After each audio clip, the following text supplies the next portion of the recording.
Hey, Chad.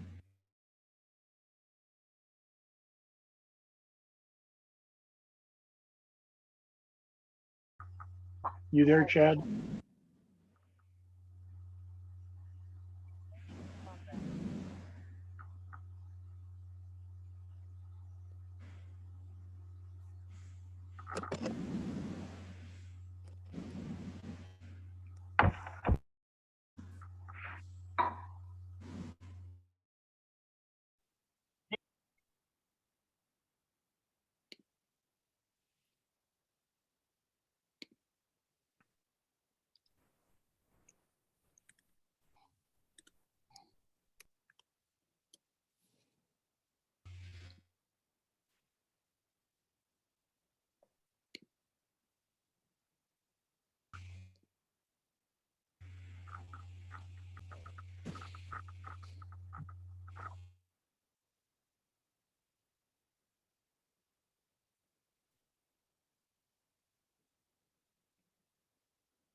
Hello?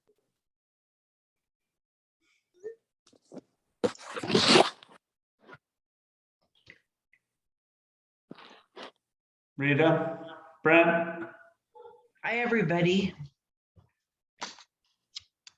Hello, Carrie. How are you? I'm very good. I'm in an empty house, so I'm going to echo. Yes, you are. I thought you were in the catacomb somewhere. It feels like it sometimes. Carrie, are you in California? Yes, I'm at my nephew's house that he bought, just finishing up rewiring, replumbing, and remodeling the kitchen. Awesome. Yeah. Hope to be home on Sunday. It's a long drive. Yes, it is.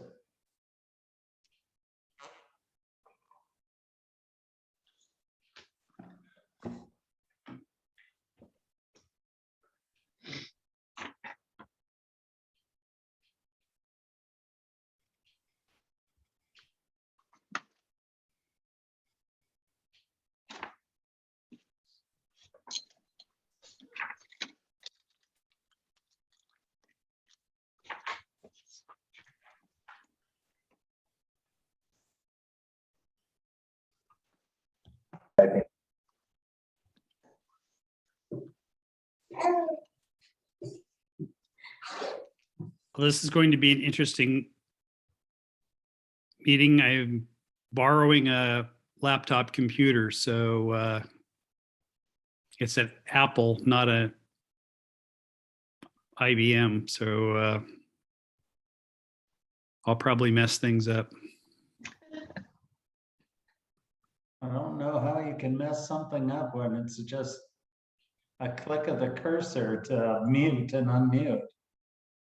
Yeah, I can do that, but all the instructions on how to display the screen are laid out differently, and it'll take me a little while to get used to it. So do we have audio? Yes, you're good. All right, hi counselors. Hello there. Oh, Wendy, we're not in the dark anymore. I'm gonna go ahead and call the February 2nd Gerhart City Council open and the meeting to order. Just want to point out that we do have an addition at the top of the agenda, and that is a new city councilor appointment. And I'll explain that a little bit more when we get down to that section. And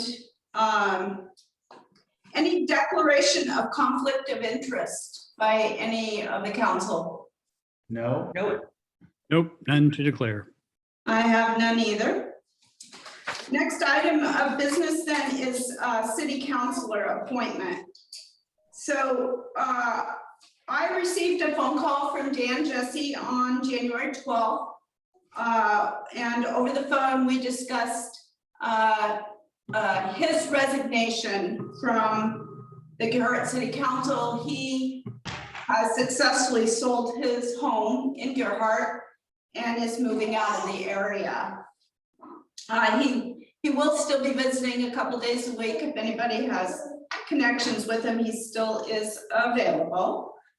And I gave it a lot of thought, just trying to decide what would be the right person to have an appointment for council position 4 is our open position.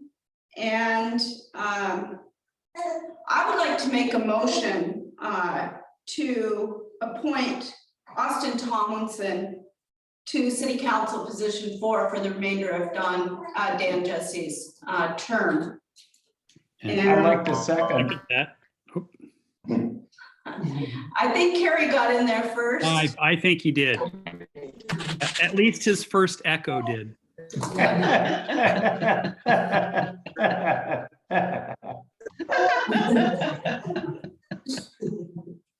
And Austin's been on the planning commission, was an active member of the parks plan, the master plan development. And I thought he did a great job with that and was able to work closely with him on that. At any rate, any other discussion or questions? All those in favor say aye. Aye. Aye. Those opposed? Motion carries. And I believe Chad is going to go ahead and swear Austin in at this point in time. All right, Austin. You ready? I'm ready. All right, so you just, I'm gonna come over here. So you raise your right hand, please.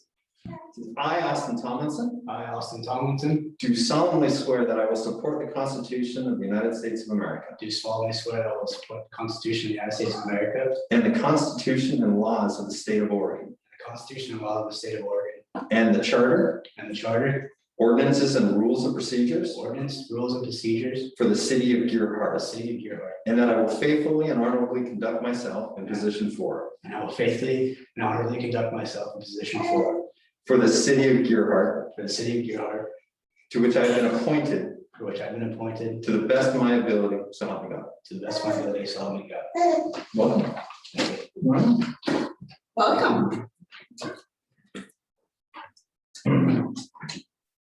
Welcome, Austin. Thank you.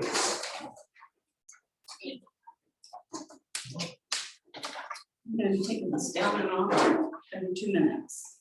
Next item on the agenda is the regular meeting approval of the minutes for January 5th, 2022. Well, Is there a motion? I have a correction, and I'm sure you noticed it too, Paulina, or I'm sorry, Mayor Paulina.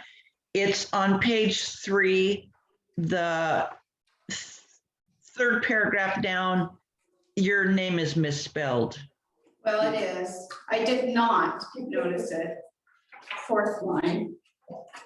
Right.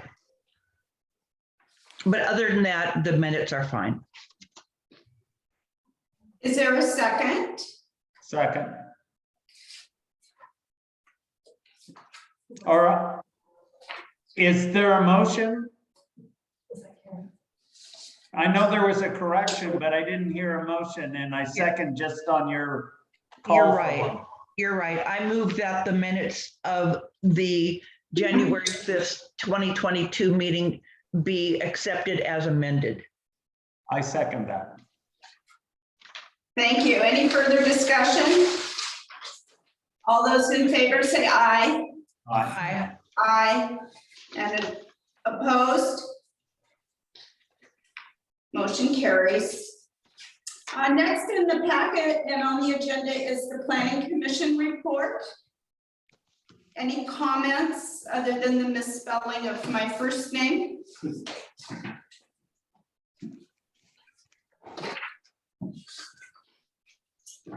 And for the mayor's report tonight, I really just want to focus on 3 ordinances that have been on my mind.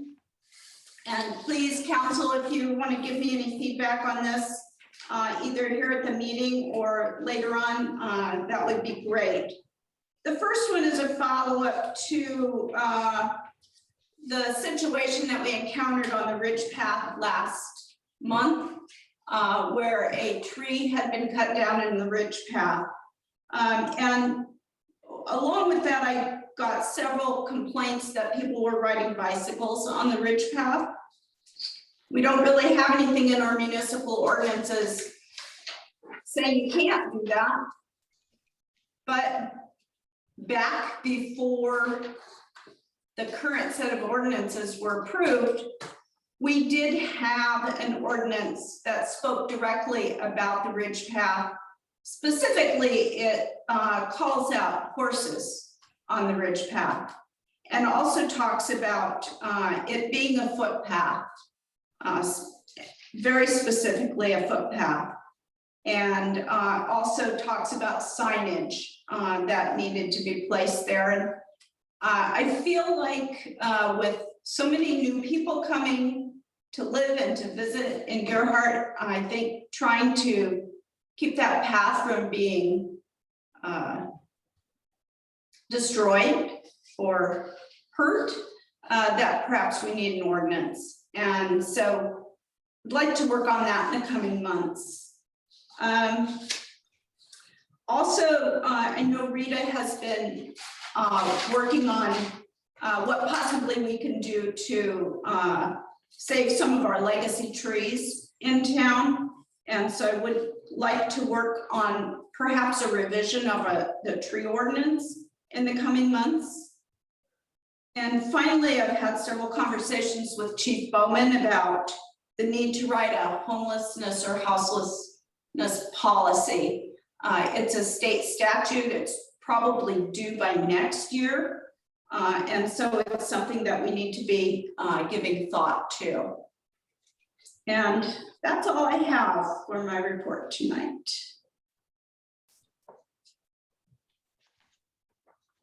Council reports, Carrie Smith. I have nothing to report at this time.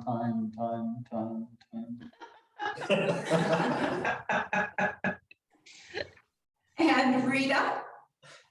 Well, I just want to let Peter know that I really liked his little work session on election law ethics, and thank you, Peter, for that. And I also was able to enjoy the fire station open house on Saturday, and it was really cool. And I met a lot of firefighters and enjoyed them, and I had a lot of great discussions with some of our patrons. So I just wanted to let you know I did that.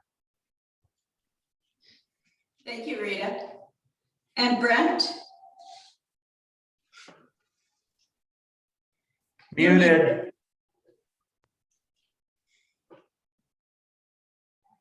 Sorry about that. I told you I was going to screw it up. I was at the fire station open house also, and everybody asked me if I had a chance to talk to Rita, and I said, I didn't see Rita there, but I am sure that you were probably masked, as was I. So that explains it. Yeah, it was a great event. Talked to a lot of people, educated folks about the need for a new fire station, and another great event.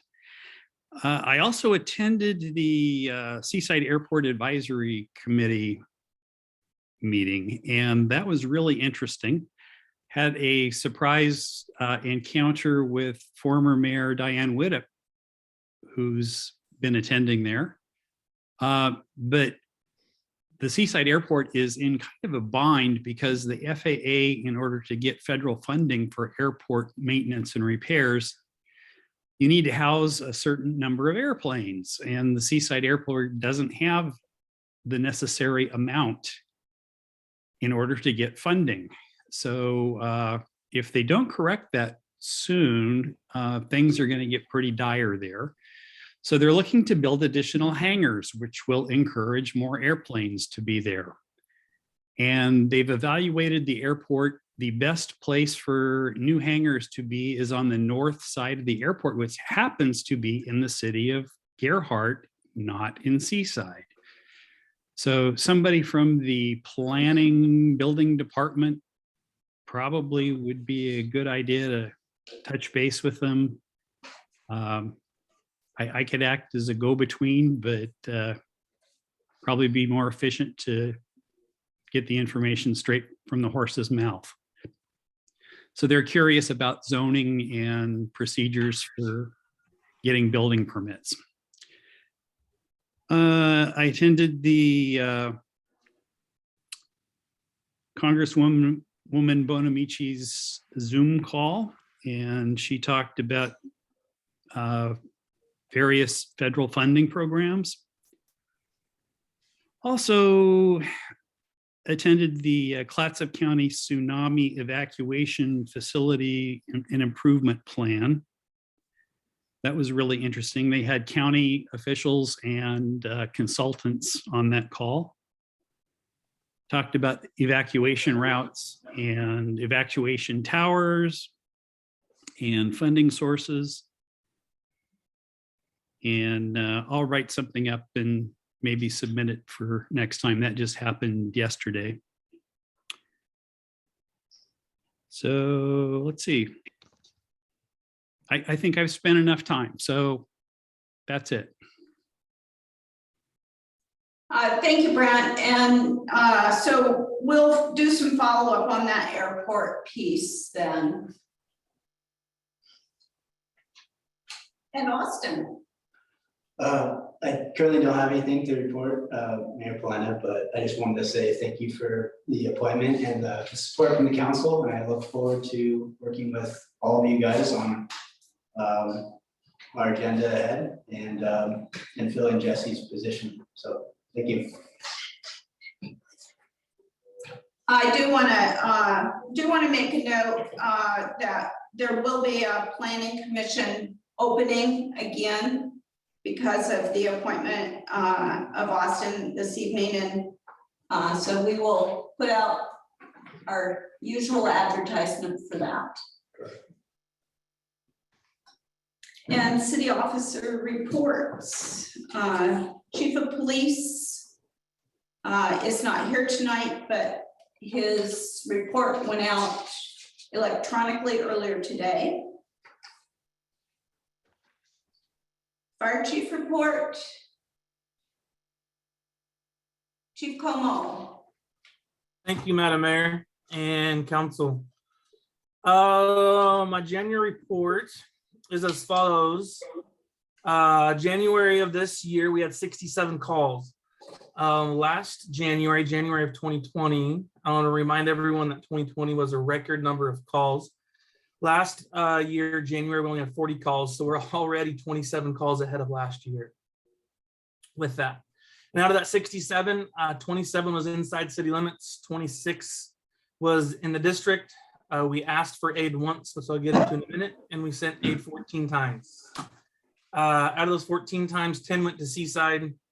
We went to Hamlet once, Warrenton once, Cannon Beach once, and Nehalem once.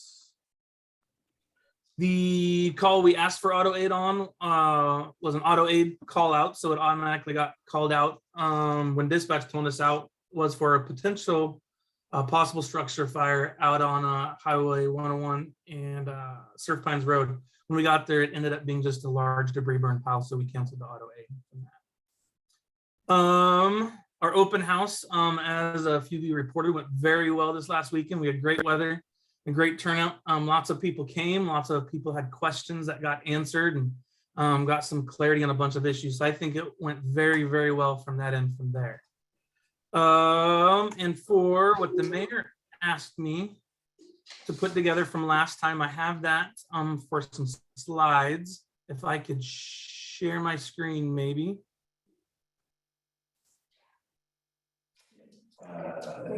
Chris is working on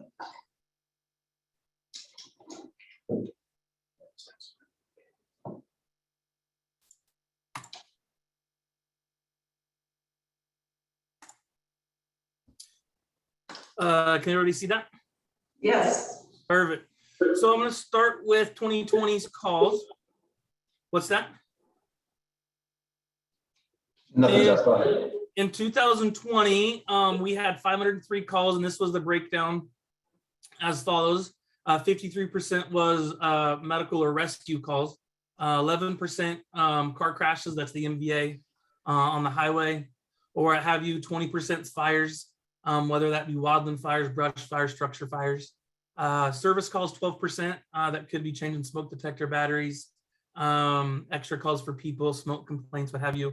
And then hazardous conditions could be anything hazardous, removing trees and storms, or anything the like. For last year was just about the same. Rescue medical went down 1% to 52. And then I think our MVA went down 1, and our fire went up 2 for that, but it stayed pretty much the same from that end there.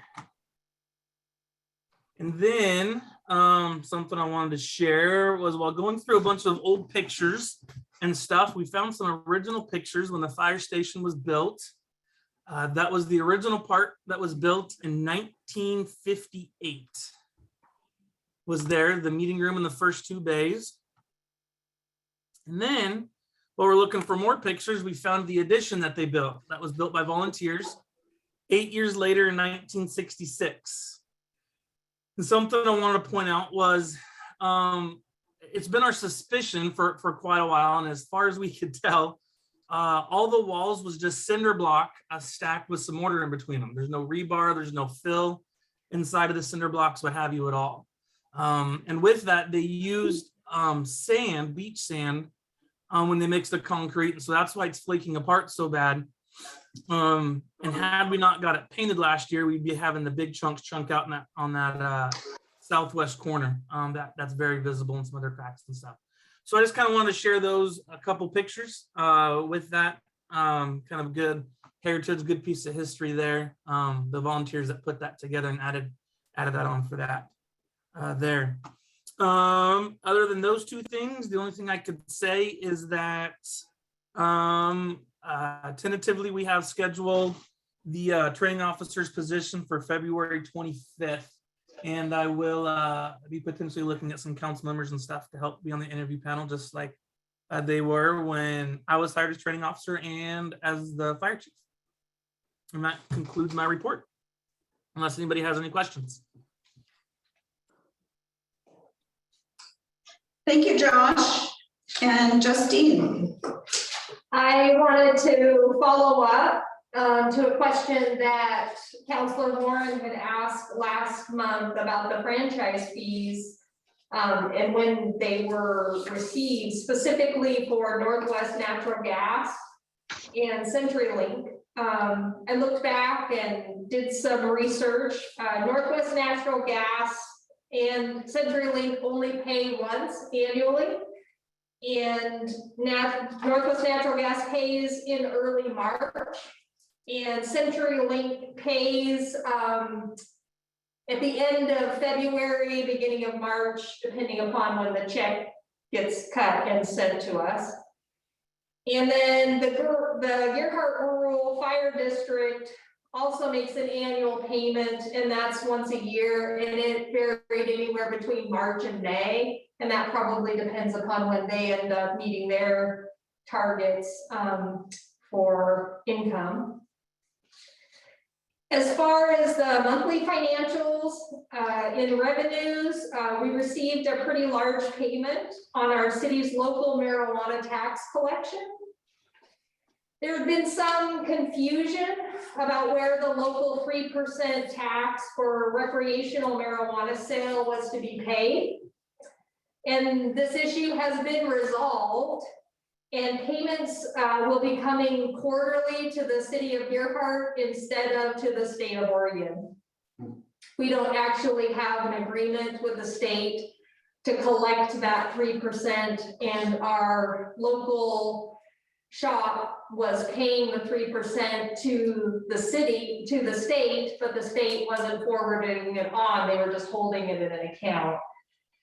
So we should see some large payments coming there every quarter.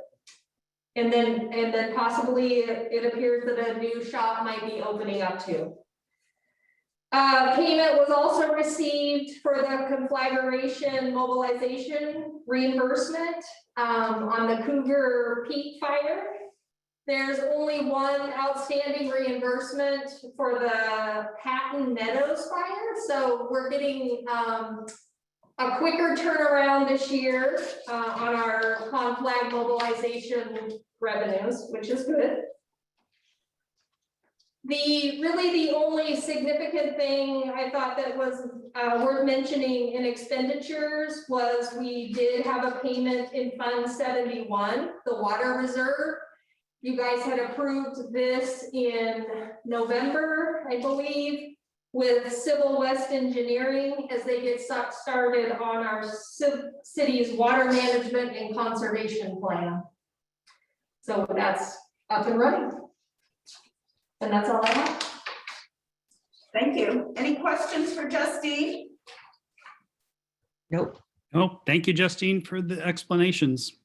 That was great. And it's nice to see, I guess, COVID has a silver lining for people smoking pot. I do have one question on the marijuana tax. Yeah. What does the 73,000 represent from a time standpoint? 1/4. 1/4? Wow. Holy gee whiz. Okay, Good. And then the 10,000, was that just a previous budget amount that we had received before? because we've never had really gotten very much revenue at all. Right. So this is just the correction that happened. Mhm. Okay, Apparently a very successful one Yeah. financially. great. No, we'll make note of that in our future budget.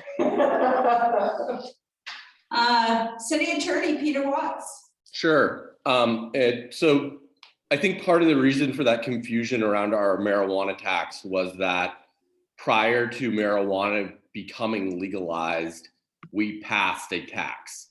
So we preemptively taxed the marijuana in case it was legalized.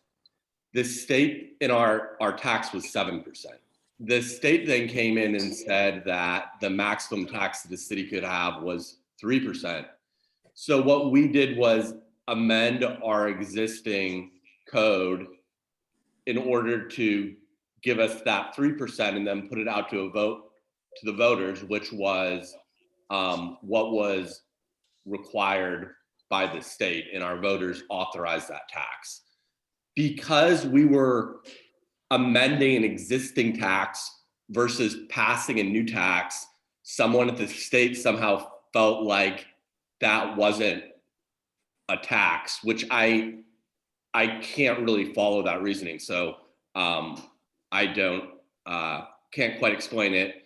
But the good news is that we're getting it now, and I guess the other good news is that the shop was attempting to pay it, and just didn't realize that the state was not forwarding those funds to the city.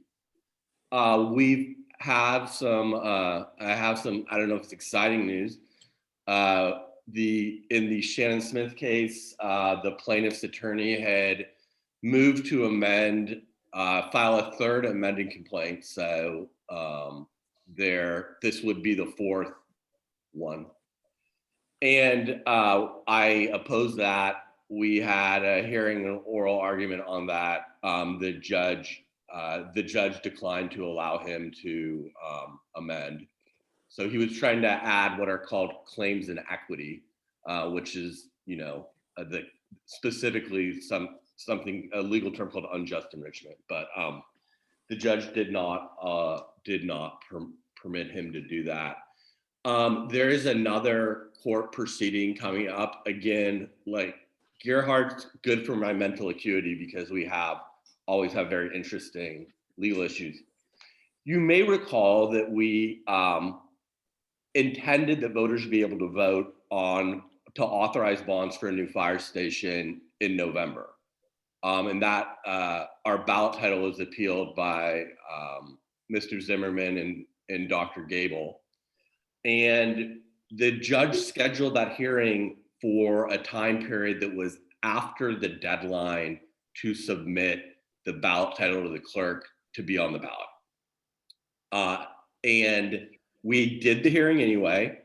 And as you might recall, the judge approved the ballot title as written with 0 changes.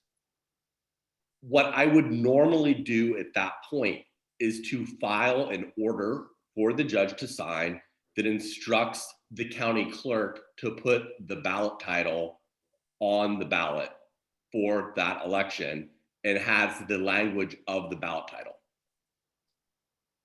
I didn't do that in this instance because the deadline to get on the ballot, the judge had accepted our ballot title word for word, but the deadline to get it on the ballot had already passed. So if I had filed the order, then the clerk would have either had the choice of not following a judicial order or breaking state law, neither of which were good options that we'd want our electeds to do. And at that point, it was moot. I mean, it was important for us to get the ballot title reviewed and a ruling on it because I believe that any ballot title would have been challenged. But so we're going to do the exact same ballot title this time. I think you are. You guys get to vote. I don't. But that case was moot, and so there is no order in it, and so we're going to have a hearing where I'm just going to explain to the judge, you know, the order would have lacked any legal. Any order would have lacked any legal.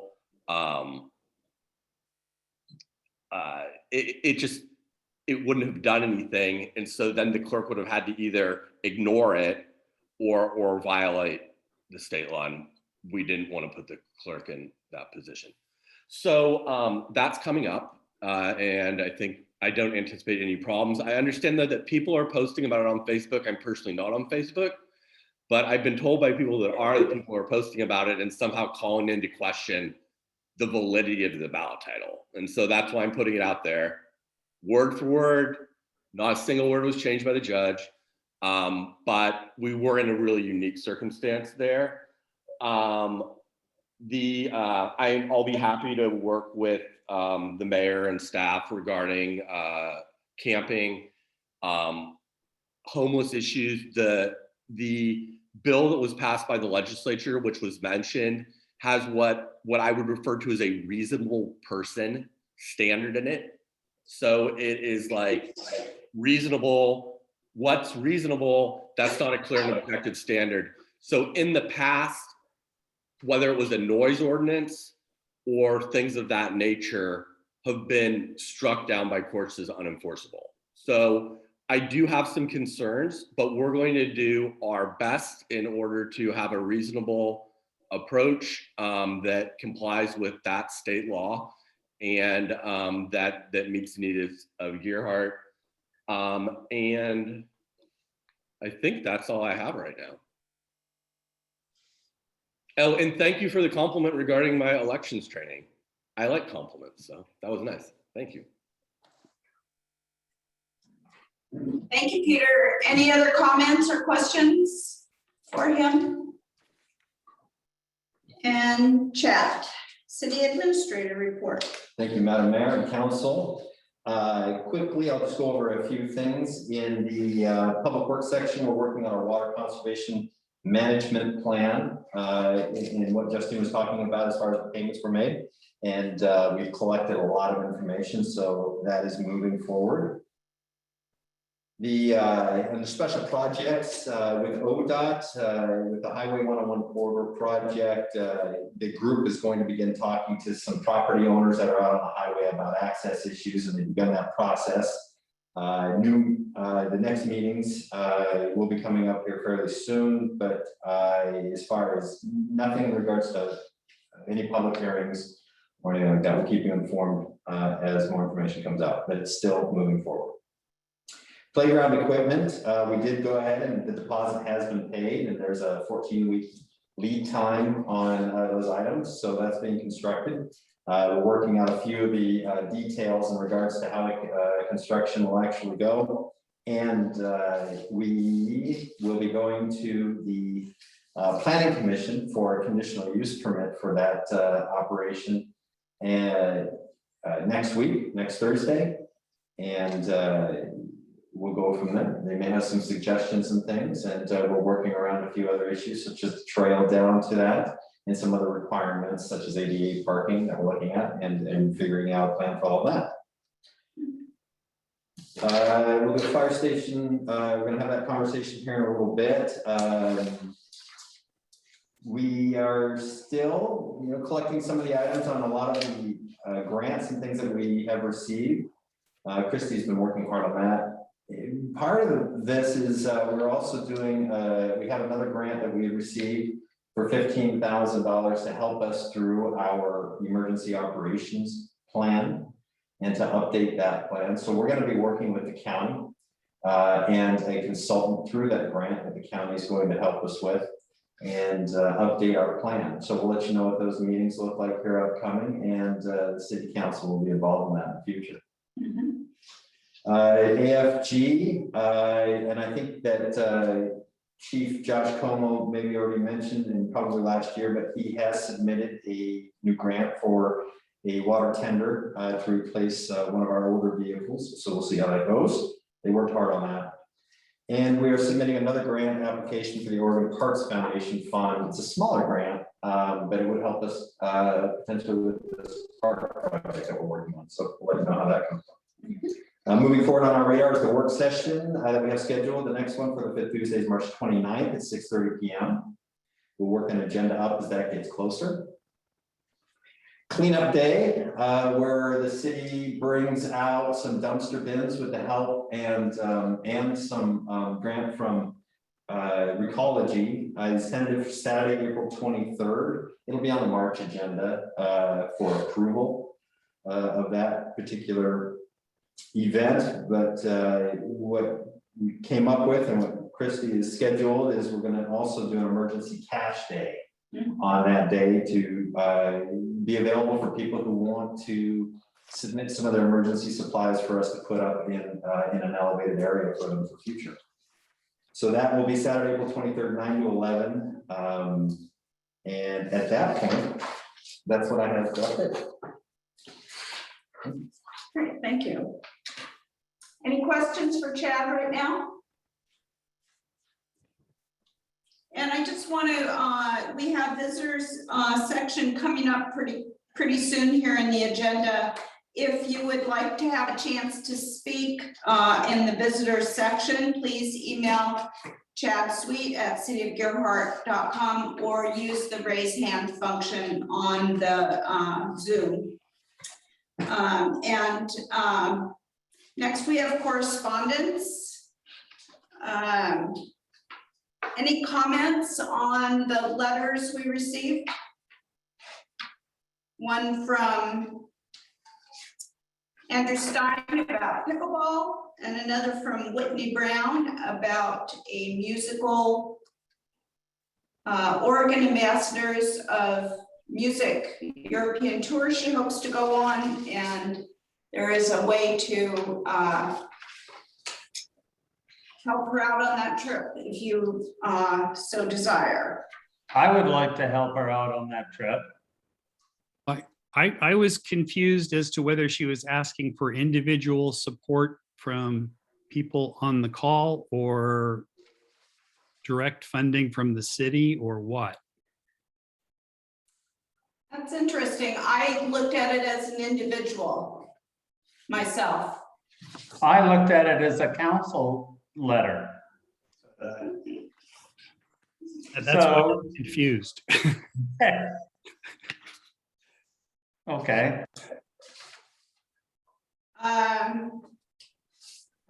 Which one? Can we do something if they are desiring to spend money?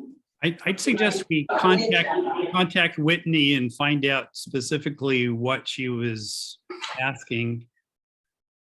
And then also I'd like to ask a procedural question. When people request financial support, is there precedent for putting those requests on the city blog?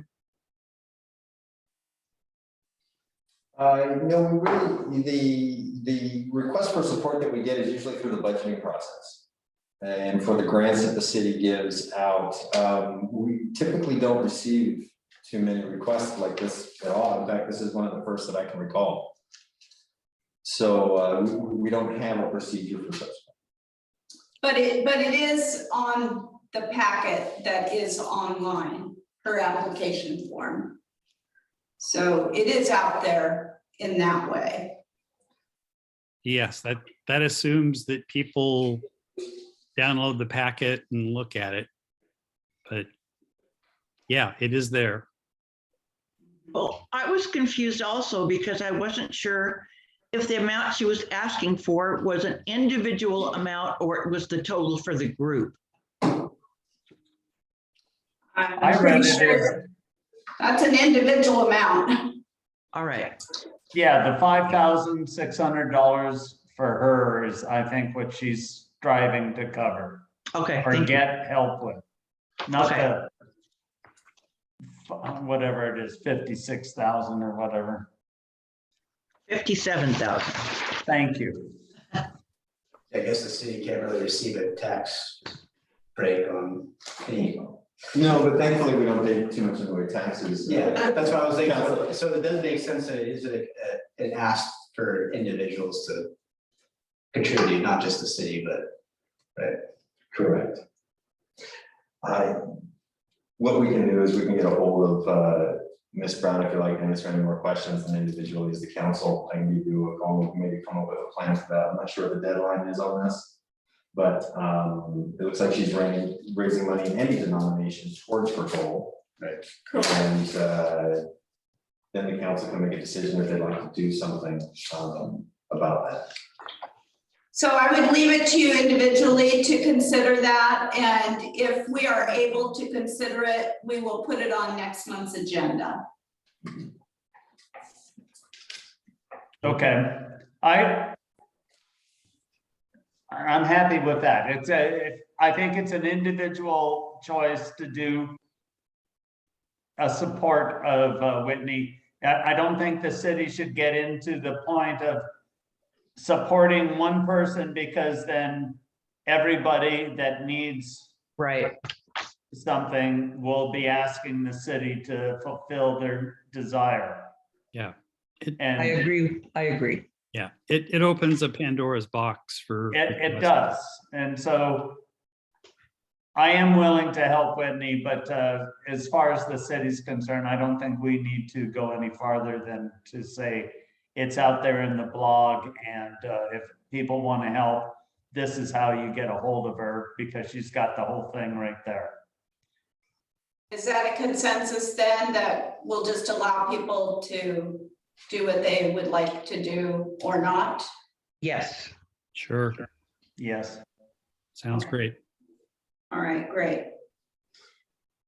And next we have visitors.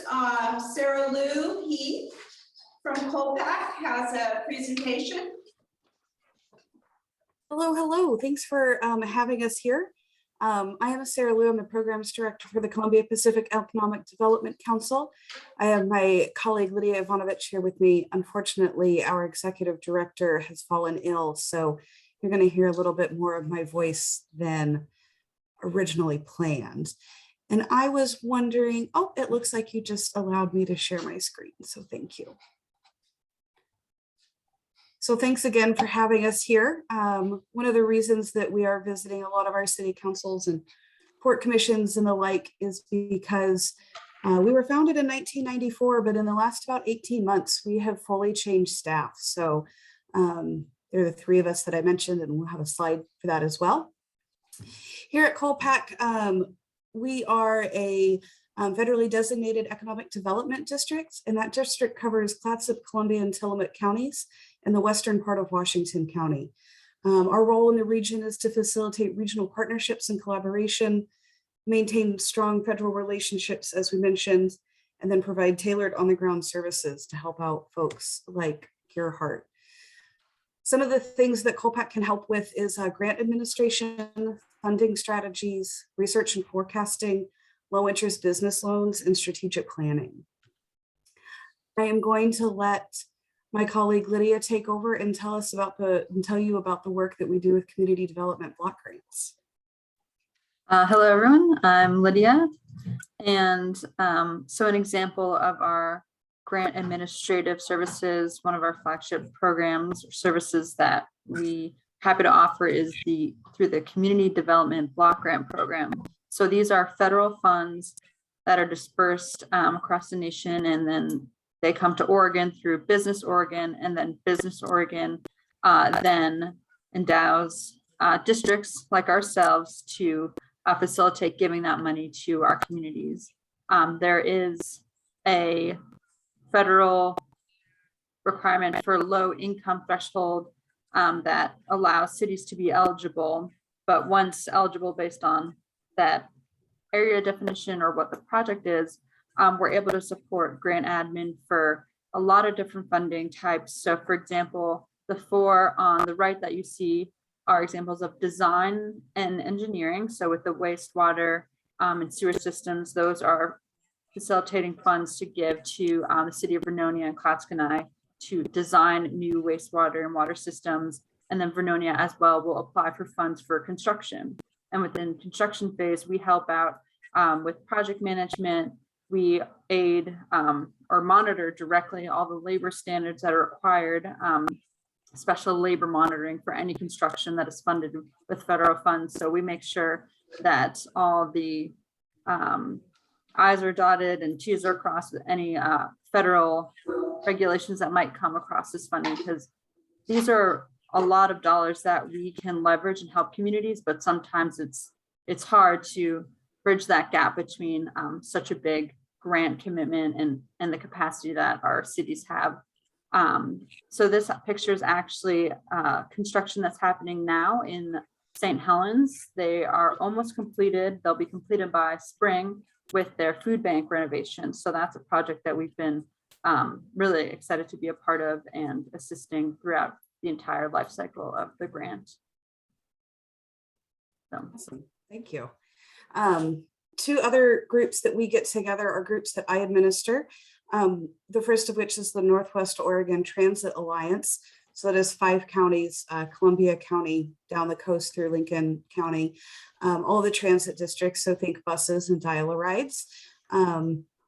We help that group just kind of work together. There are routes that run multi-county. There's also economic development aspects in that they're working to combine systems where visitors can do one-stop shopping for tickets, even connect through Amtrak and really see a whole itinerary. Somebody let Steve in. I also administer the Northwest Oregon Area Commission on Transportation. That's an ODOT mandated group. We might even have some folks on the call today that participate in that group. It's to provide feedback to ODOT, help prioritize projects in the region for funding. As we all know that ODOT funding is advocated for several years in advance. A place where our grant funding and economic development overlap here is USDA Regional Food System Partnership Grant. We're administering that at the request of several partners that you see listed. The grant award was for a little over $500,000, and there is a large matching component. So we are in the second year of this 3-year process, and we're funding capacity within local food systems through nonprofit food hubs, for-profit food hubs, marketing, and similar work. So we actually have a quarterly funding opportunity available for that. So if there is somebody working in the local food system in Gearhart that would like to build a little capacity on their team, you might be able to send them our way. Our next opportunity for funding is in April. And this project is one that our executive director, Arian Colombo, spearheads, but for the last about 2 years, Colpack has been working on mapping broadband capability across the region. The map that you see on the right are areas that are not being serviced, and importantly, the red circle that you see with a couple cuts through it is the broadband backbone that we hope to install across the region that will allow people to hook up the last mile into every resident, every residence and every business in the area. You can see right now we are looking at business model options and also potential operating partners, as we want to get this infrastructure built, but we're not interested in being a broadband company. So we plan on applying for our first round of grant funding for actual implementation here in the next few months. And this is a really exciting project for us. We'll just touch real quickly on our loan program. We offer small business loans for folks that are not good fits for traditional lending. Our sweet spot covers equipment purchasing and also working capital. Our loan fees, we do try to keep reasonable. It's prime plus 1.5%, prime plus 1.75%. If you know anybody that's interested, send them our way. We try to work with folks before the application process to ensure that if they get started with us, we can take them all the way through just so it's efficient for everybody. And then a couple of things we wanted to tell you about tonight that are upcoming. And then one of the real reasons we're reaching out to everybody. So right now we do have an application pending with the EPA that would provide us with additional revolving loan funds to help property owners clean up property in aspiration to return it to a working condition, a new use, a new business. And we're also looking at growing our revolving loan fund funds so we can engage with larger projects. And then last but certainly not least is our comprehensive economic development strategy. This is much like it sounds, a regional economic development strategy that covers the whole region. Our partnership with the Economic Development Agency requires us to do this. We are taking it on a little earlier than required just because we have a new staff and we are living in a new world post-pandemic. So with those slides, I'll let you look at some other projects that we've done here, see if you recognize a friend on our board of directors list. And then what I really wanted to do was open up the floor for counselors to let us know if you have any economic development projects or major infrastructure projects that you think that we should be aware of and include in that economic development strategy.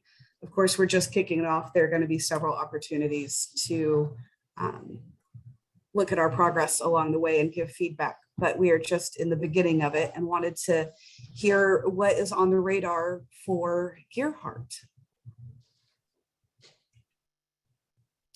Or you can ask questions about us personally or anything else that we do. Well, I had a couple of questions, and I can tell you our big agenda item is trying to get a new police fire station built. I made a note of that, yeah. Any assistance, which leads me to an earlier question that I had written down. So HUD CDBG, I'm familiar with CDBG, and usually there's an income criteria to document. So I understand how working with a food bank, that's pretty simple to do, but some of the other projects that you worked with, like sewer systems, does the sewer system have to serve primarily low to moderate income people, or how does that work?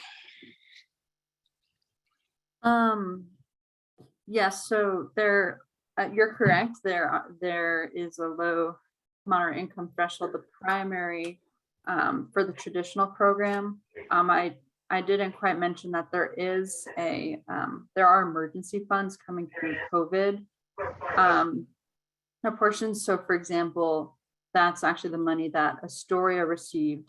In Astoria, the city themselves don't qualify on this quote unquote area wide basis. Just in terms of those are census tract numbers. Those are numbers on who is low and moderate income as proportion to the whole community. But they did qualify under emergency needs. So they proved that through their PPE program, that those that would be receiving the direct immediate program were those beneficiaries were low and moderate income.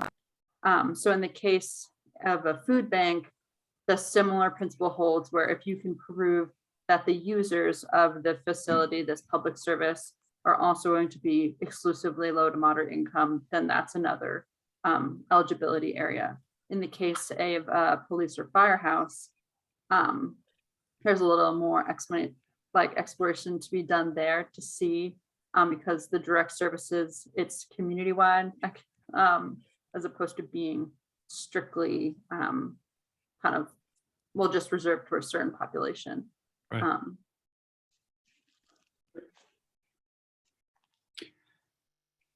Okay, well, next question was your loan program. Would the same hold true?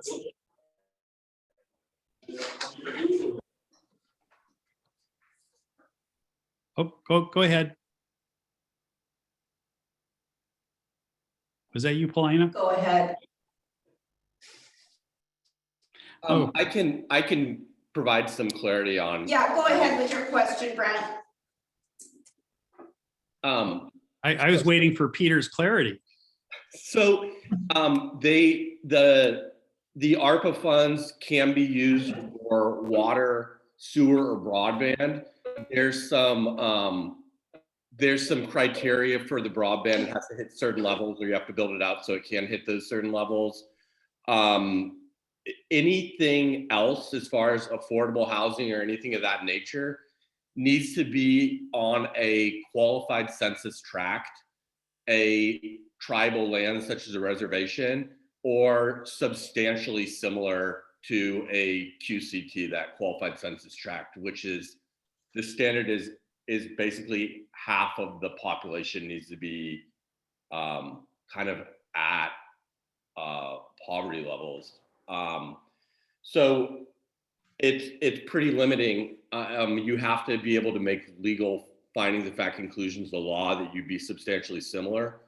And that is because this tranche of money is really intended for to help low income individuals, but also with the realization that cities have aging infrastructure, particularly around water, and then the broadband, of course, is to help with things like distance learning and things of that nature.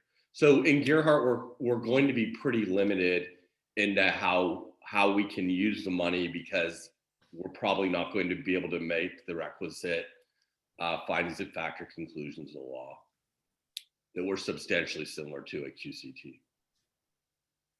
Yeah, I think we probably need to do a little more homework, because retirees may fall into low mod income range. And we don't usually think about Gearhart people as low mod income, but there could be.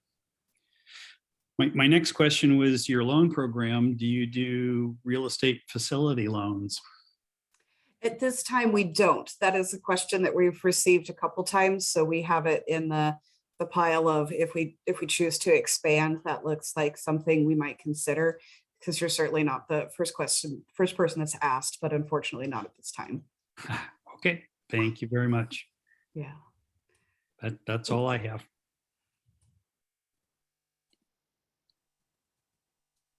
Any other questions by the? Not for me. Nope. Well, we really appreciate you having us, and our contact information is in the slide presentation. So if anything comes up. Thank you, Sarah and Lydia. Okay, thank you. Thank you. Thank you.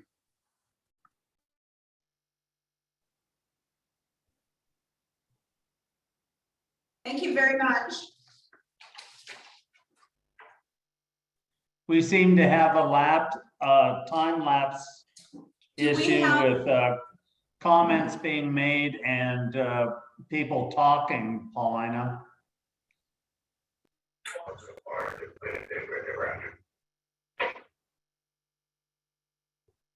Okay, how about that? Is that I any can't- better for you?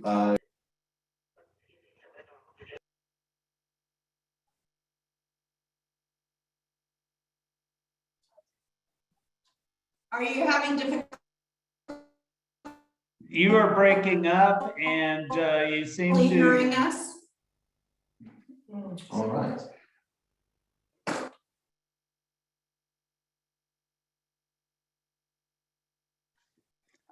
okay, you guys have got the yellow. Probably. Let's start with 3.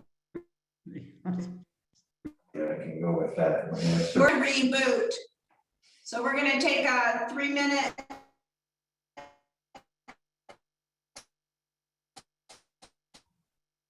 break.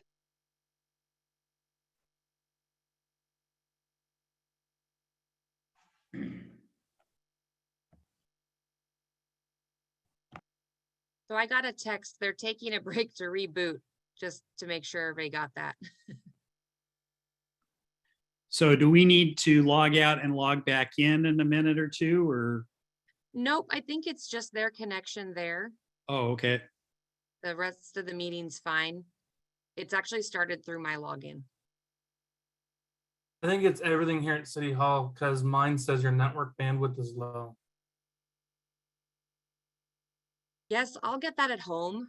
And that's usually if I have too many programs open. If I close everything except Zoom, it's much better. Thank you. Yeah.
Just got an update. They're having to reset the internet connection entirely, so.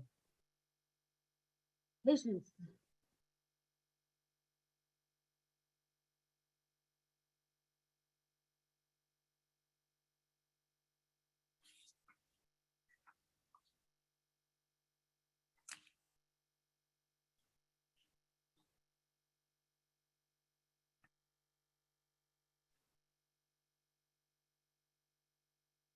Yeah, maybe we need one of those high-speed backbones that Colpack is trying to get.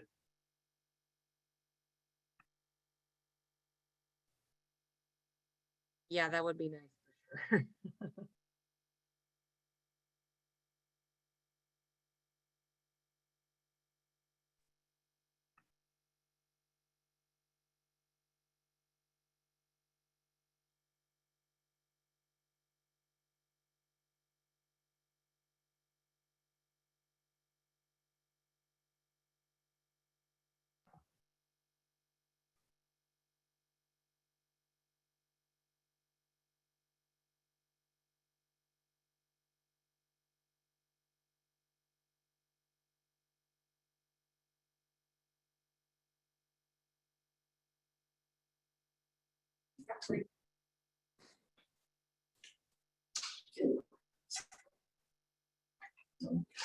Okay, I think we're back.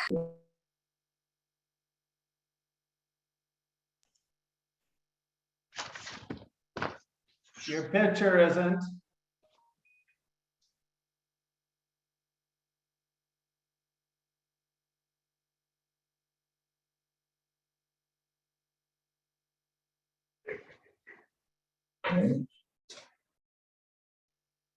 Carrie, can you hear me now? I can hear you and now I can see. Oh, yeah. Your picture just popped up. You're an unlicensed room.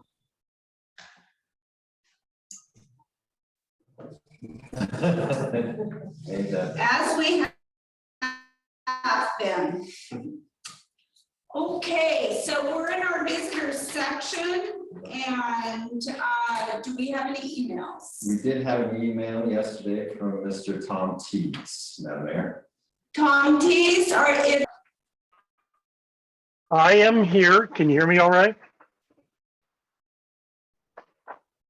I can. Well, you still have huge delay. Just Yes. fine, Tom. Coming in loud, Okay. and clear. Okay, great. Tom Teese, 292 Woodland Avenue, Gerhart. Mayor and city council members. I've been paying taxes in Gerhart since 1987 and have been in the area since 1975. Also about 20 years coming to the city council and planning commission meetings. In 2015, Gerhart put together a fire station committee. Oh, by the way, Chad, if I make any mistakes, please bug in here. To help finding the best place to put a fire station, police station, and going by Oregon state and federal codes for tsunamis and earthquakes. I think it is about 3 years of public meetings before we went to the city council for our top 3 picks.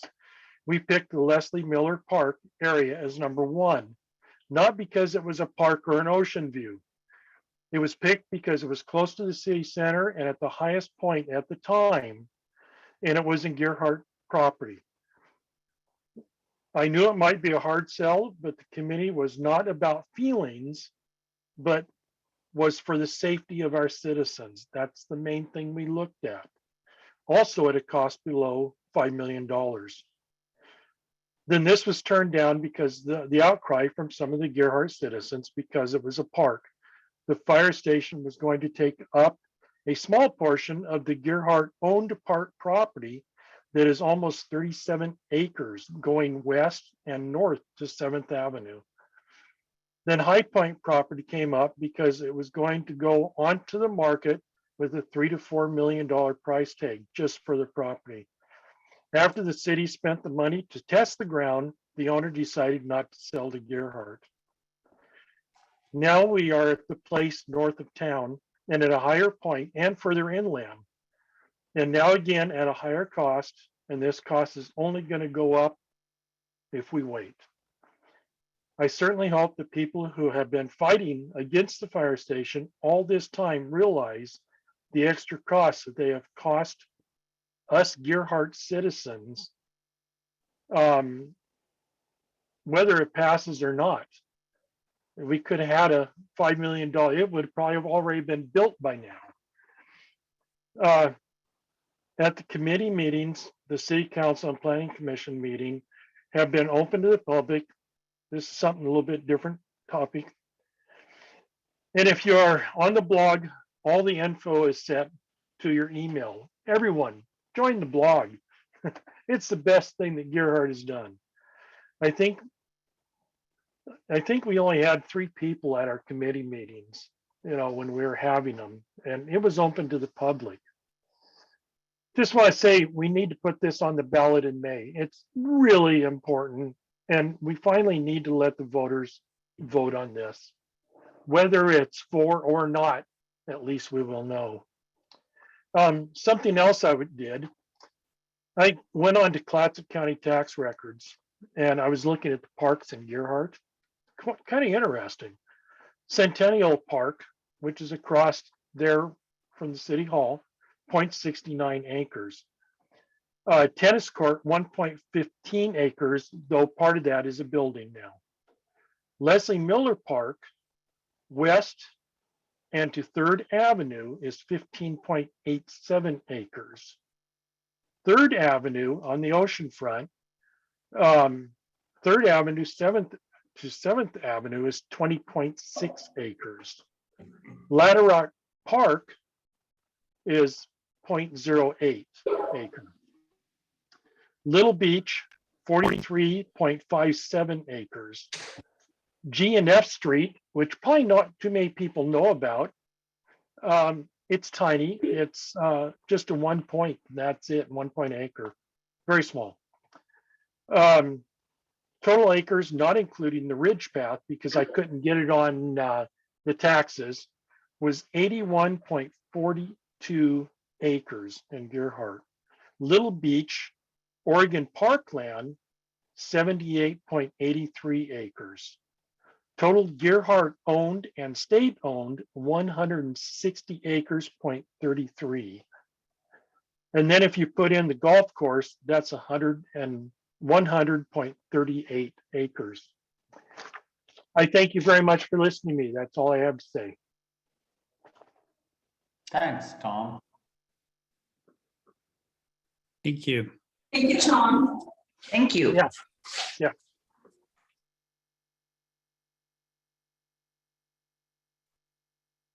And did anyone else email? No, ma'am. And does anyone have their hand raised? Not that I'm aware of it. I don't see any either. Is there anyone else? Thank you, Christy. Okay, we're going to move on then to ordinances and resolutions. We have resolution 967, fire and police station bond measure. And Chad, you want to walk us through the synopsis? I will. Thank you, Madam Mayor and Council. So resolution 967, we set up to fund a new fire police station. The citizens of Gerhardt will need to approve a construction bond measure on the May 17th for submitting the bond measure to the election official no later than February 25th, 2022 for the May election. So the options on this resolution are to resolve to submit a fire police station bond measure to the county for a May vote via the pending resolution, make changes to the pending document resolving to approve as amended, to submit a fire police station bond measure to the county for a May vote, pending resolution 967. Legal analysis on this is, aside from dates, costs, and reiterating the inclusion of the police department office and storage space, the language in the resolution entitled challenge court hearing on all counts proved no need to further to amend the ballot title. Cost estimates for the project are within the narratives. Inflation and cost of waiting did increase the bond from what was proposed in November. We will have, or I do have, of D.A. Davidson, the financial organization that's been helping us with the bond issues. We have Scott Clark, I think from Pivot, I saw there, as well as Larry Banks from Pivot Architecture, who've been helping us with the renderings, the cost estimation.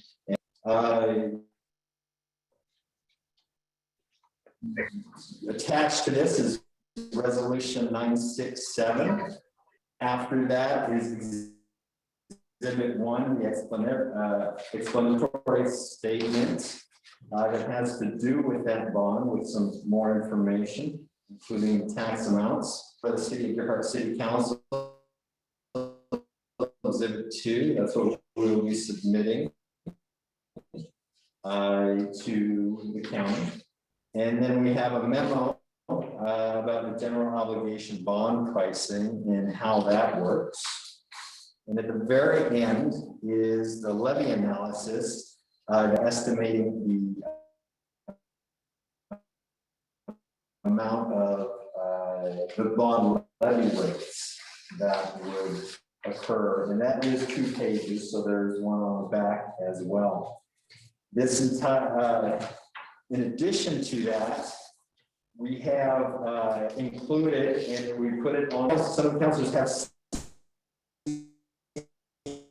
seen this, is the preliminary design phase, the budget worksheet, which goes into project costs and contingencies. Statement of probable cost, broken up a little bit differently. We also have a conceptual plan, and conceptual is the operative word. We've gone through some programming with the help of with architect Ivar Lasden, and then with Pivot again, and came up with a basic plan. Some things can change, but this will be. The next page is a bit of a layout showing the layout of the fire police station on top of the dune, adjacent to the possible subdivision to the left. Also a conceptual site plan, which is an aerial, shows the fire police station in red. And then a couple of renderings of what the building could look like. The only change we made to the last time the council seen this is changing the fire trucks from red to yellow as appropriate. This information is up and available. These costs, we've been working a lot with many different cost consultants over the period of time. We're following along those trends. Increased pricing. And that has been accommodated before in this preliminary design phase and the cost estimations. Also accommodated for was a slight raise in the cost for one of the access roads, particularly the one of the east, but that was just after some more time spent on that situation and working with a structural engineer through Pivot Architecture. We were kind of wanting to be a little bit more conservative on that and make sure we had enough funds available to accomplish the task. I feel very to see if there's any questions from the council, the mayor, as I have some gentlemen with the architecture firm and DA Davidson here to answer those, or to help us answer those as well. Would you say that these are the most accurate numbers that we have? Well, something that time has assisted us with is to really go down and drill into this program and what it is that we've been doing. And I do believe that they are as accurate as they can be. This has been a difficult time, you know, to put estimations together, especially with the increase in costs. But we're looking at trends that are currently happening right now. I know that our artists have been working on other projects at this very time as well, so they are very in tune. They've been very helpful, and they really seem to know what they're doing and care about this project to make sure that it comes in within cost. So I really aspect of that. And I don't know if either Scott or Larry wanted to comment on some of the ideas that we came up with in regards to these costs. But yeah, I feel pretty good with the amount of work we've done. Mm-hmm. Scott, or did you folks have anything to add to that? Well, I would be happy to expand if there are any specific questions. I would be happy to expand or explain how we arrived at some of these numbers. We've done a number of, we do a lot of public work. We've done work on the coast. We're helping the Napa School District right now, and we've helped them with their successful passage of their bond measure. And I guess if I had one message to communicate is that when you have a bond measure, you have so many years ahead of you that it's just prudent to have a little extra cushion. So we've advised Chad to build in a little extra contingency, but keep that off to the side to himself and leave that only if there's extreme market changes that can enable the completion of the project as envisioned and as valued by the community. But by no means do we intend for you to spend all of that. So we're doing our best in a very uncertain market with a lot of different resources to tell us, try to predict what the market will bring to us.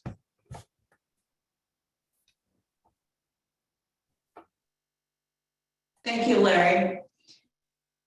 Let me ask the counselors one at a time so we make sure that we get questions answered. Carrie Smith, do you have any? If that was, do I have any questions? Because you guys have been cutting out ever since you rebooted.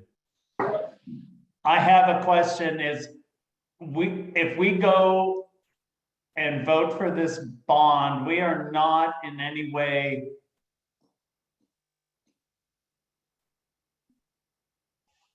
okaying a contract with anybody until we go through the process according to the Public Works contract law of the state of Oregon, are we? That's correct. We are going to go through all the public process that we normally would. We're going to follow all Oregon. That's the selection processes depending on the different services. There are some different rules for design professionals, things of that nature, but all of that's going to be none of that has been decided. All of that's going to be open to the public. And for different professionals to compete. Okay. And Thank the you, other Peter. thing that I would say is that our estimates are under the assumption that we're not going to get federal grants. There are federal grants that may be available for this project. There have been discussions with electeds about this, particularly because the difference in elevation between our current fire station and the new fire station meets a lot of those tsunami resiliency criteria that are attractive in going after federal money. So we're going to do our best in order to spend as little as possible, but we also need to make sure that there's sufficient funds in the event that we don't get those grants. Thank you again, Peter.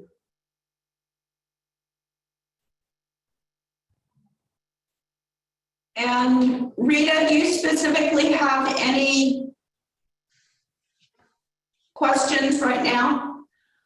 I don't have any questions, but I do agree with Carrie that the city council chambers audios have been cutting in and out, and it was almost kind of hard to follow some of the things, but because I had the paperwork in front of me, it was a little bit easier. But no, I don't have any other questions.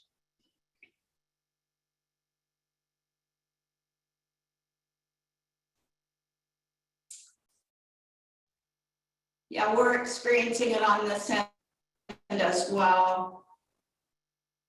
Brent, any questions? Yeah, I'd just like to draw upon your architectural experience with regard to fire stations, police stations. Would you classify this as being oversized, unneeded, or opulent? No, we're well aware of a perception that some public projects can be viewed as kind of Taj Mahal. or excessive for the needs. And so really these spaces are essential spaces for a modern public safety facility. And I think the shared use of police and fire is advantageous. The ability to have storage for so many diverse public safety, fire and rescue and medical needs now, decontamination, multiple genders and the like. We don't have, there are not a lot of dormitory spaces planned. You need storage for vehicles. In fact, we've pulled out some potential additional vehicle storage into a future kind of pole barn economical structure.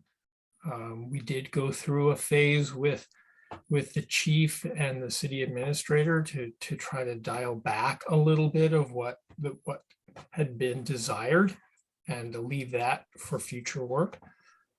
So I think in our experience, you have a really essential functions here to provide the service and the training that you need to have and the ability to endure for another 50 years. I mean, this is a multi-generational investment that you're making in your public safety. Thank you. I would just add that we also are building a facility that will be of incredible utility in the event you do experience a tsunami incident, and the associated seismic activity. That it's a facility that will serve a community well if that horrible happenstance does occur. I have another question, Brent, if you're done. Oh, I am done. Go ahead, Carrie. In your rendering of the drawings, you have a pitched roof, and I was under the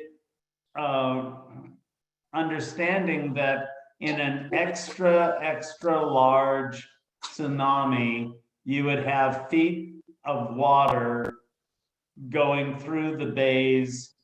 And why is it not a flat roof with a evacuation platform for anyone in the building itself? Has that changed? So we do have added information, or may have added information you are referring to. We have Yogami inundation maps that show the area for an extra large accounting for friction. And when you account for friction, the area of the station does stay dry in an extra large event. Most of the maps you see do not account for friction because that data is not available for other levels of tsunami, but it is available for the extra large condition.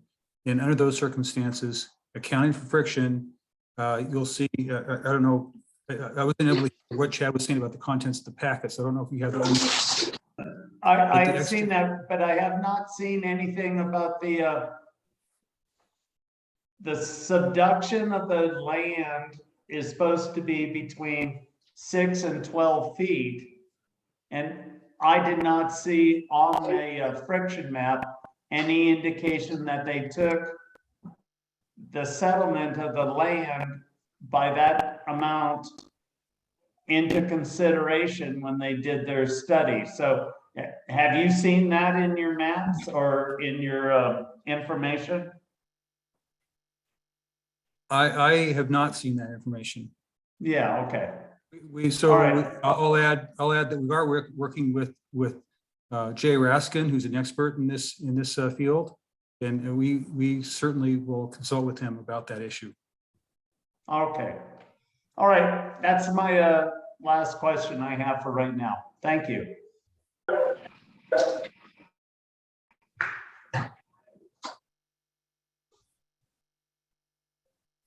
Austin, do you have questions? Is that access road that's built into the direct access for the fire station, that based on the mapping would be underwater, is that correct? Or would there be some fill that would place in it, have it be the same elevation as the existing new fire stations. Answer that one a little bit. Our thinking there is in regards to hardening or protecting the accesses from tsunami. It's very difficult because all roads lead into areas that are inundated, especially right, including right off of that dune. We anticipate that water will eventually recede. And we also anticipate hardening these roadways as we can to withstand as much of this as possible. The other thing you'll see is on the drawing that we did, one of the conversations that we had is also having a benefit to the size of this piece of property is having a really good storage of gravel. The small building that they were talking about that potentially could be in the future is something that we might be able to take a tractor as it rotates throughout hours, keep it, throughout public works, keep it up there as well and make sure that we have every possible opportunity to remedy the situation if there is damage to those access roads. So by hardening them the best that we can, by having gravel there in the emergency and a means to move that gravel, we hope we're giving ourselves the most resilient structure in area that we possibly can. Is that a secondary access road? Is that, would that just be an easement, or is that just like a conceptual thought of the plan? That's a conceptual draw that would probably be some sort of easement or right of way, and that the ownership of the property has seen is in agreement with, and that'll be part of the project. Two means of ingress and egress is the best case scenario, and they're aware of it. Yes, and part of it was their idea, as well. The other thought too was on the size. You mentioned that it's relatively adequate for our existing needs, but also in the future. Was there an alternatives analysis that was basically conducted on, like, is there a maximum square footage that we really need, or was there like based on the cost, based on our cost stability, and then what our actual needs are? Was there like 3 different and not like alternatives for that, or was there we just kind of came up with this one size fits all? Essentially what we did is we investigated a program. We took a look at the way that the fire station operates and needs to operate. Took a look at each one of those functions, such as training, such as kitchen, office space, and that sort of thing, and considered them individual as far as what our needs were.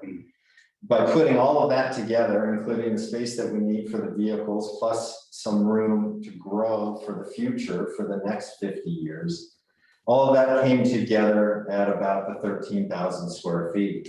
So from there, that's where we started. We wanted to make sure that we had something that could operate now and into the future, rather than looking at a price that we were trying to hit and then design it, with the amount of money that we thought, the community might be looking at. So this is our best opportunity to do something that'll last for some time. It's not huge.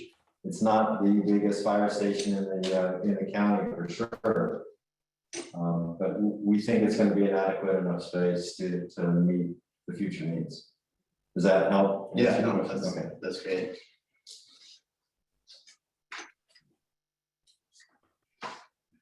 I don't have any questions at this time.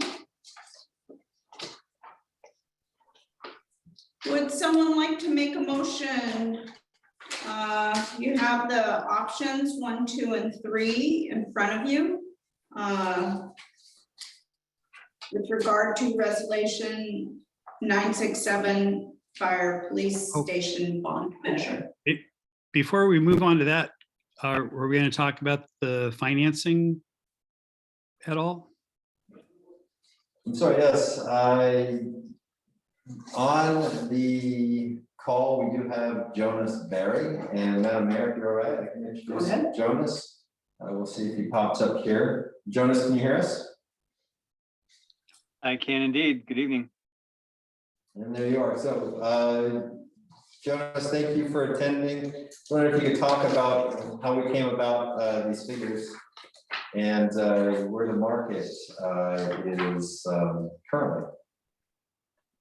Sure. Thanks, Chad, and good evening, Mayor and councilors. I'll be as brief as I can here, knowing this has been an ongoing conversation over a good number of months. But so just as a reminder, DA Davidson has been engaged by the city to provide underwriting services.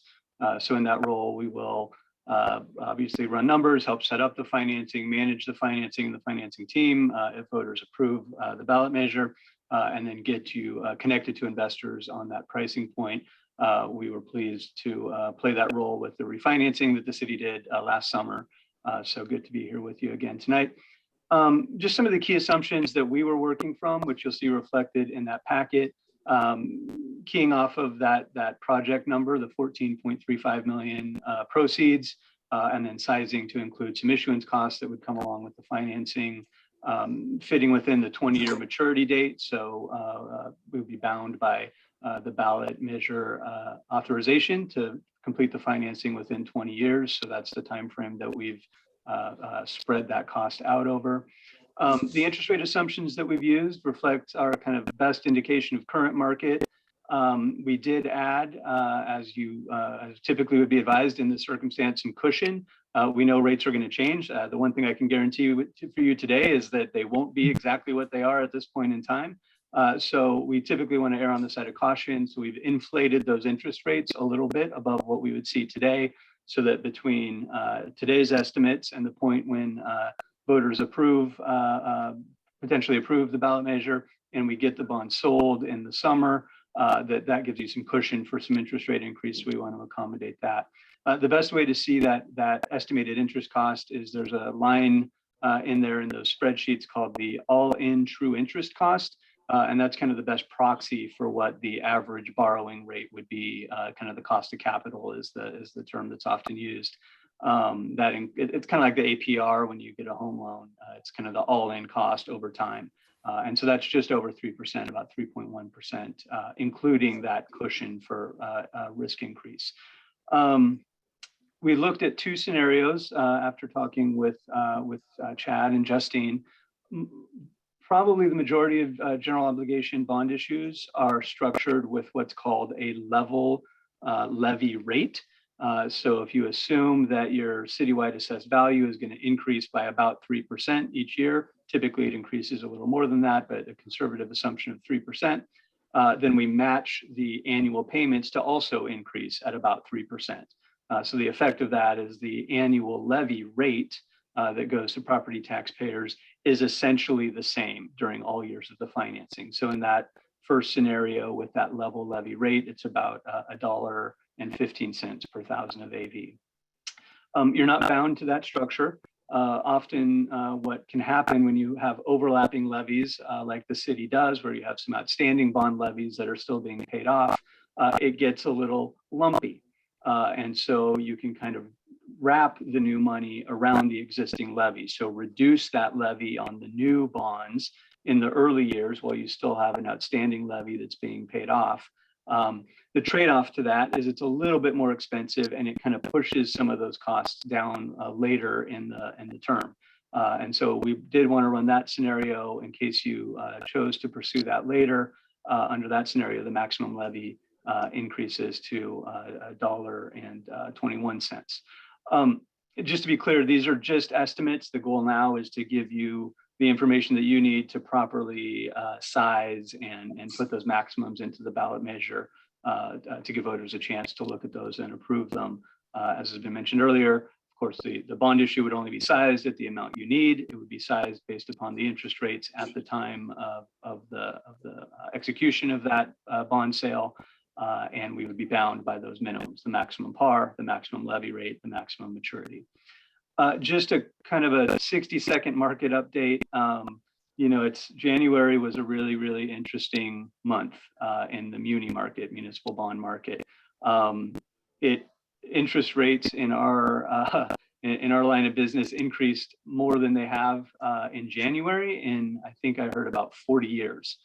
So they increased just in the month of January by about 25 to 30 basis points. So what that means is If your 20-year benchmark rate, the benchmark for a 20-year municipal maturity was 1.5%, now that's 1.8%. So that's a pretty big increase.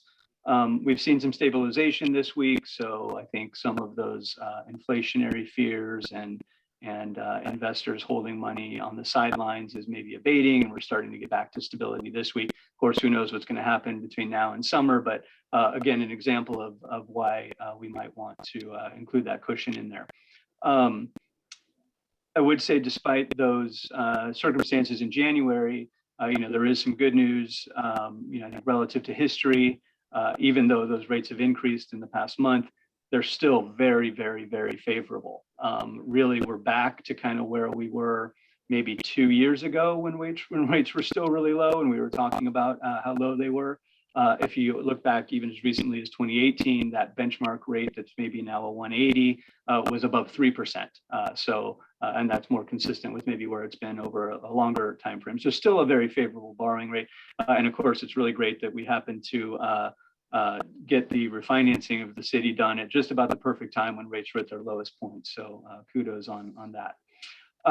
Last point I'll make is just that, this isn't authorizing the financing, right?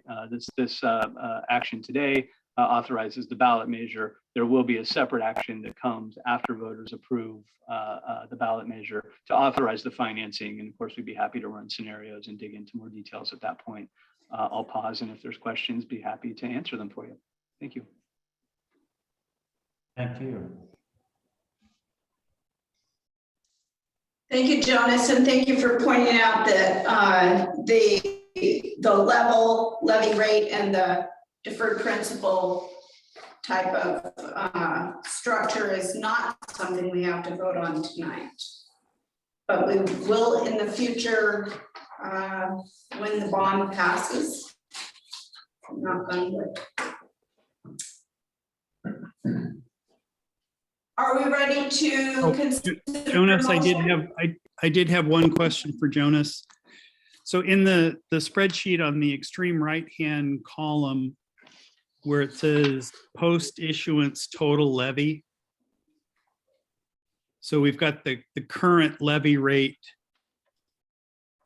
which jumps up after the initial fire police station bond comes into effect. So it bumps up for 3 years and then drops when the water treatment plant bond rolls off. So in looking at the jump from the current rate, it has a 1.4 and change % rate, jumps to a 2.283. Are we all looking at the same thing? Okay. So that jump is about 0.8% and some change there. So that would be 80 cents per thousand. Yes, sir. Okay. So that's, in my mind, the jump of 80 cents from what was to what will be, that's the crucial number that we should be looking at. And from that 80 cents, then we can calculate what our individual tax increase will be using our tax assessed value times 0.8 whatever per thousand. Yes, sir, that's correct. So the 1.4 in the current year was the actual levy rate submitted. So that's what a property owner actually paid in the current year on a levy rate perspective. And under this projection, as you've noted, the 2.28 would be the projection for next year. I just would flag that without the new money, without this bond issue, the rate for the upcoming year would not be 1.4, but would be 1.12. And you can see that in the I don't know if I can point at it here, but it's kind of in this middle Oh, okay. middle column. The blue. That's what your Yeah, rates would okay. be if there wasn't a new money bond issue. Okay, So gotcha. it's a little wonky because the rate that's effectively charged isn't exactly perfect each year, but it's a little. Right. So I just want to be clear about that. And the projection is just a projection. So Indeed. yeah, got it. Understand. Okay, great. That is helpful.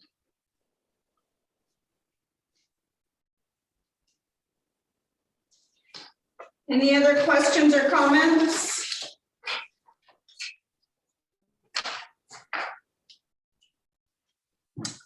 Would someone like to make a motion? Well, I'll make a motion. I move that the council resolve to submit a fire police station bond measure to the county for a May vote via resolution 967. I'll second that. Is there any further discussion?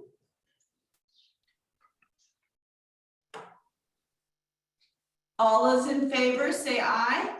Aye. Aye. Sorry, I was muted. Aye. Those opposed? Motion carries unanimously.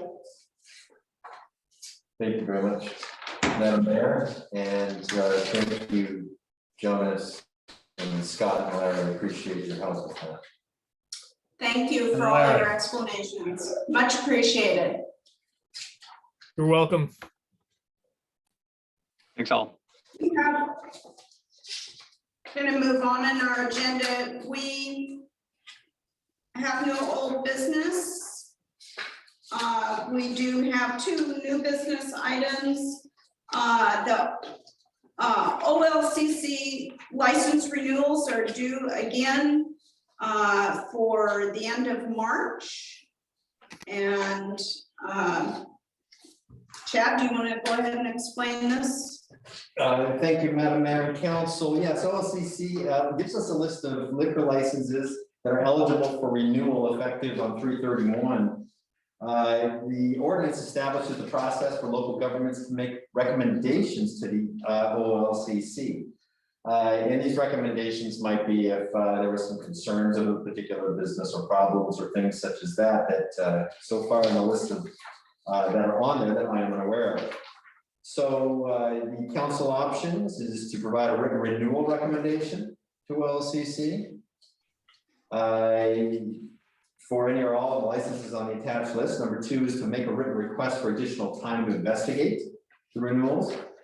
Or number 3 is to take no action. And then after 310, the OLCC will process the renewal application as you made a favorable recommendation.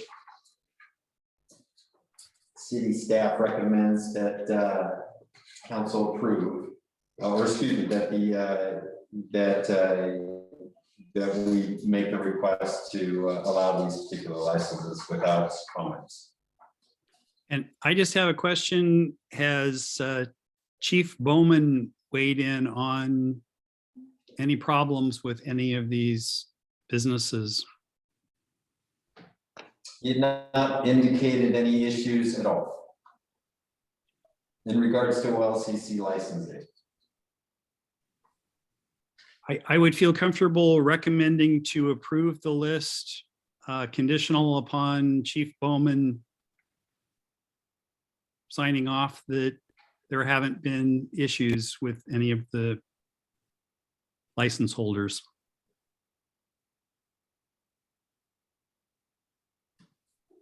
I agree.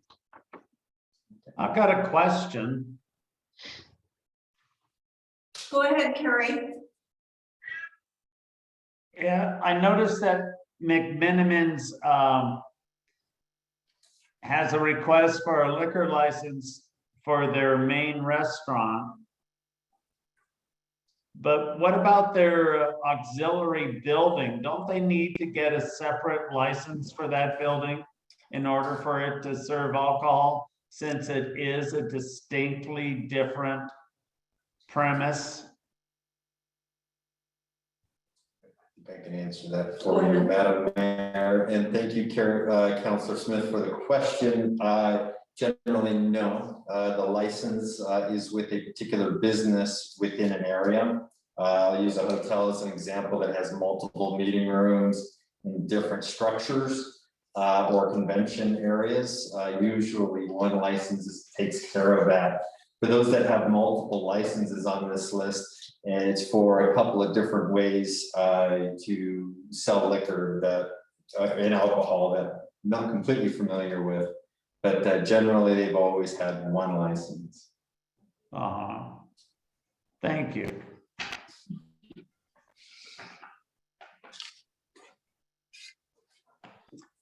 So was that a motion, Brent? Because if it Yes. was, I didn't hear it as a motion, and It was intended to be a motion with a condition upon it. okay, I would like to make a motion that we do nothing about this list and wait and hear from Chief Bowman, but by doing nothing and we don't hear anything from Chief Bowman, then it will pass as though we granted our okay to it, just like we did last year. We have a second by Austin. And I'd be happy to follow up with Chief Bowman and report back to you all if he has any concerns at all. All those in favor say aye. Aye. Aye. I think but I'm not sure of the motion.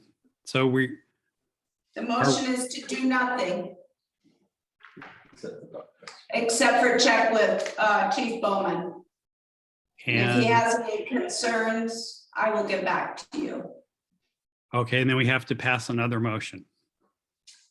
Councillor Warren, the way this is set up is that it is really difficult for a business to lose their OLCC license. We'd have to report repeated violations in order to get them to consider it, and it's a very high bar. They've structured it so that you can either ask that they give the licenses, or they'll just automatically give the licenses if a council does nothing. So passing a resolution of support and doing nothing in this instance actually have the same effect. If Councillor Bowman were to have an issue with one of the businesses, if there were a crime issue and we're not aware of any of those, we would then have to work with him to draft, findings of facts, etc., in order to make the case to the OLCC for not renewing the license. And if we would very likely know if we had a problem vendor, a big enough problem in order to get their license pulled, we would probably know about it by now. And we probably would have assembled that record. Okay, I understand that. Thanks, Peter. And I understand that the effect of doing nothing material has no impact on the ultimate outcome of getting a license or not, but it still sends a philosophical message that the city is behind the businesses and supports their liquor license. So I still see value in making the recommendation to approve them. But whatever the majority decides is fine. I think we voted, and I believe we had 4 votes. Unanimous. Unanimous. But then Councillor Warren asked some additional questions. Yeah, I had questions about what the specific motion was. It was to do nothing, Brent. Okay. I understand. So let's do nothing. And the last item of business that we have is to appoint a budget officer. The governing body of City Hall shall, unless otherwise provided by city charter, designate one person to serve as the budget officer or person or department designated by charter and acting as the budget officer shall prepare and supervise the preparation of the budget document. The budget officer shall act under the direction of the executive officer for the city or where there is no executive officer exists under the direction of the governing body. Council has an option to make a motion that the city administrator be designated as a budget officer or make a motion that another person be designated as the budget officer. Well, I would like to make a motion that Justine be the budget officer this year. I was going to suggest that as well, Carrie. So yeah, if the budget officer is supposed to be under the direction of the chief administrative officer, chief executive officer, it makes more sense to me to have Justine be the budget officer. Is that a second? That's a second. Any other discussion? Is there a reason why Justine hasn't been in the past, or is there? It's her first year. Oh, it's great.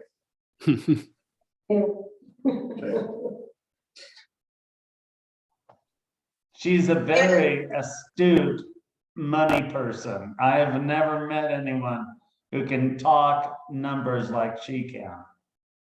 No offense, Brent. Oh, none taken. And Chad, this is no reflection on your abilities either, that you've done a great job, but you've got a full plate and we now have Justine. And it's the fire station is your focus, really. As you said, that it's going to take a lot of bandwidth.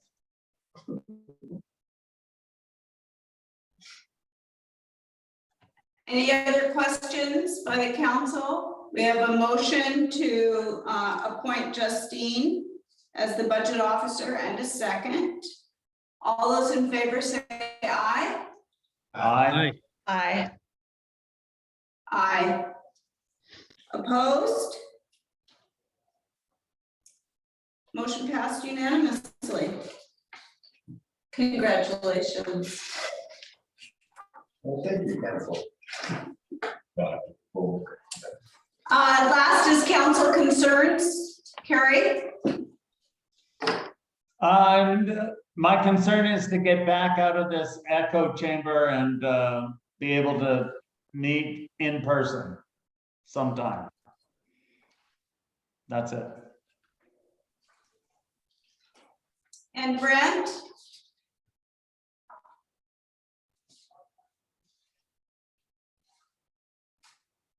Brent, I think you're. Brent, you're muted. I am muted again. Sorry about that. I did have a couple of notes and I was fishing for it, so sorry for the delay. And now that we have a budget process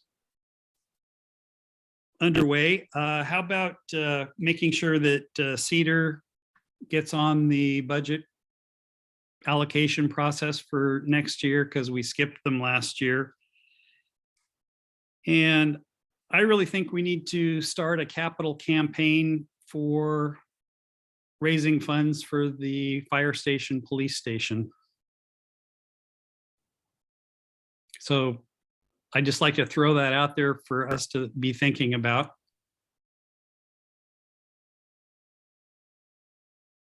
Peter, is there any concerns that we should be considering from a legal standpoint? No, Capital campaign? No, I think that particularly if this passes in May, the only concern that I would have at this point is to the extent that city staff were involved. It is not directly supporting, it is not directly taking a position on a matter that is going to be voted on, but it is pretty adjacent. And so I think that if this is a counselor-led effort, then I think at least over the next like 3 months or so, that would alleviate any of my concerns. And then if other people want to participate on their own time on non-working hours, that of course is their right. Chad needs to be a little careful because he is the elections officer. But I think that folks understand kind of the rules, and so and I expect them to follow them. So,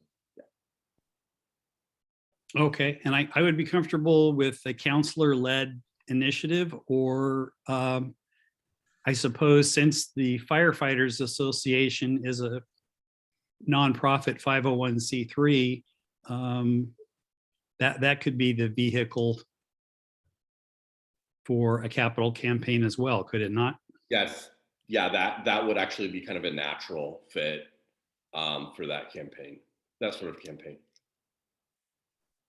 Okay, so I guess next step would be chat with the Firefighters Association. That I think that likely would be a natural next step. Okay, fantastic, thank you. And then any proceeds that they got, they would give to the city at some time in the future for the building project. Right, exactly.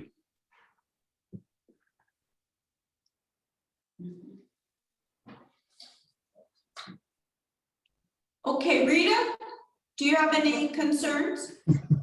I don't have any concerns, but I just want to welcome Austin to our city council. So it's lovely to have you. Thank you. That's it. Yes, Austin, I want to echo that before Carrie echoes it.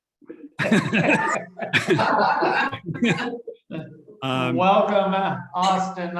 And it's very nice not being the absolute newest kid on the block anymore.